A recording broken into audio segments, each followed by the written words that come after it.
तो दोस्तों, स्वागत है अपने चैनल में जिसका नाम है अपना मोटिवेशनल कट्टा। आज हम डिप्रेशन पर बात करेंगे। ये डिप्रेशन होता क्यों है, क्या करें। कभी कभी दवाएं भी दी जाती हैं। मान ले कि किसी शख्स में बाकी लक्षण उससे परेशान नहीं कर रहे, लेकिन नींद में खलल उसे परेशान कर रहा है, तो यह मुमकिन है कि उसे नींद बेहतर करने की ही दवा दी जाए। अपना रूटीन दुरुस्त करने की कोशिश करें। इस स्थिति में खुद की कोशिश से लाइफस्टाइल में बदलाव हो सकता है। इसके बाद मुश्किल हो जाता है। 2. Moderate depression. इसे माइल्ड डिप्रेशन से आगे की स्टेज कह सकते हैं, लेकिन इसमें लक्षण गंभीर होने लगते हैं। ऐसे में डॉक्टर के पास जाना बहुत जरूरी हो जाता है। हर दिन का काम पूरी तरह डिस्टर्ब हो जाए। वह बात तो करे, लेकिन अपने ऑफिशियल काम करने में सक्षम न हो। नींद की स्थिति ज्यादा बुरी हो सकती है। भूख बिल्कुल न लगे या बहुत ही ज्यादा लगने लगे। खुद को नुकसान पहुंचाने या खुदकुशी की इच्छा होने लगे। सब कुछ छोड़कर कहीं भाग जाने का मन करने लगे। जल्दी चिढ़ने लगे या कई बार हिंसक भी होने लगे। बात करने से ही भागने लगे। सेक्स की इच्छा न के बराबर हो जाए। डिप्रेशन की वजह से नशे की शुरुआत हो जाए। क्या करें? किसी साइकाइट्रिस्ट से मिलें। अमूमन दवा दी जाती है। कई बार ये दवाएं 3 से 5 महीनों तक ही दी जाती हैं। डॉक्टर जो भी दवा दें, उन्हें लें। अगर अपना रूटीन दुरुस्त करने की स्थिति में हो तो जरूर करें। इसमें दवा और काउंसलिंग दोनों की जरूरत हो सकती है। 3. Severe depression. नाम से ही पता चल रहा है कि सीवियर डिप्रेशन में मरीज की स्थिति काफी गंभीर हो जाती है। कुछ भी करना अच्छा नहीं लगे। अपने हर पसंदीदा काम से खुद को अलग करने लगे। प्रोफेशनल जिंदगी लगभग खत्म हो जाए। एनर्जी लेवल 0 पर पहुंच जाए। खाना खाए बिना रहने लगे। सेक्स की इच्छा खत्म हो जाए। खुद को नुकसान पहुंचाए या खुदकुशी की कोशिश करने नशे की लत लग जाए। खुद को होपलेस, हेल्पलेस और वर्थलेस महसूस करना। ध्यान दें कि सभी डिप्रेशन की कैटेगरी में सभी डिप्रेशन के मरीजों में सारे लक्षण मौजूद होना जरूरी नहीं है। हाँ, इनमें से ज्यादातर लक्षण हो सकते हैं। क्या करें? साइकाइट्रिस्ट की हर बात माने। कभी भी दवा को मिस न करें।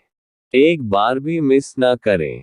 अगर किसी दवा को सुबह लेने के लिए कहा गया है और सुबह लेना भूल गए हैं, तो उसे दोपहर, शाम या यहां तक कि रात तक भी याद आए तो ले ले, क्योंकि जितनी देर तक दवा नहीं लेंगे, बीमारी के लक्षण उभरने लगेंगे।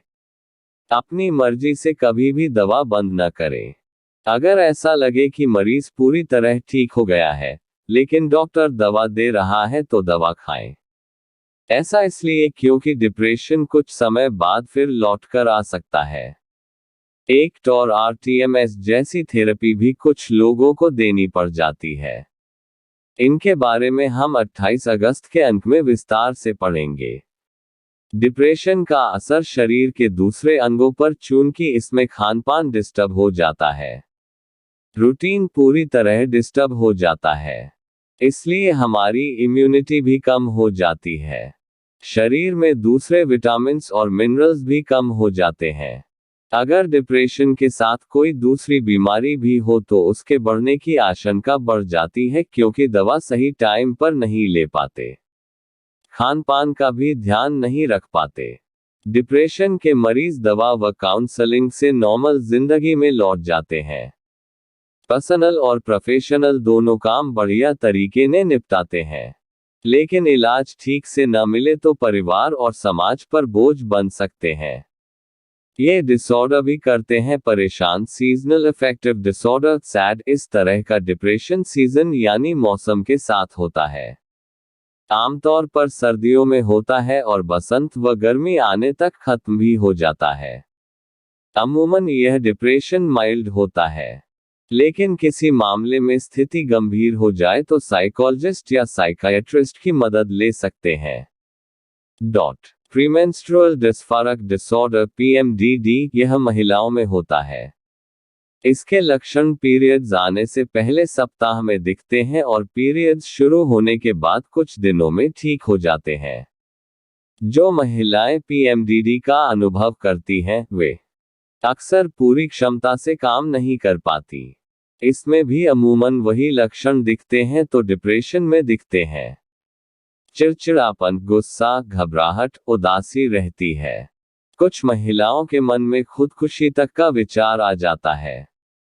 वहीं मेनोपॉज के बाद भी कई महिलाओं में डिप्रेशन के लक्षण देखे जाते हैं।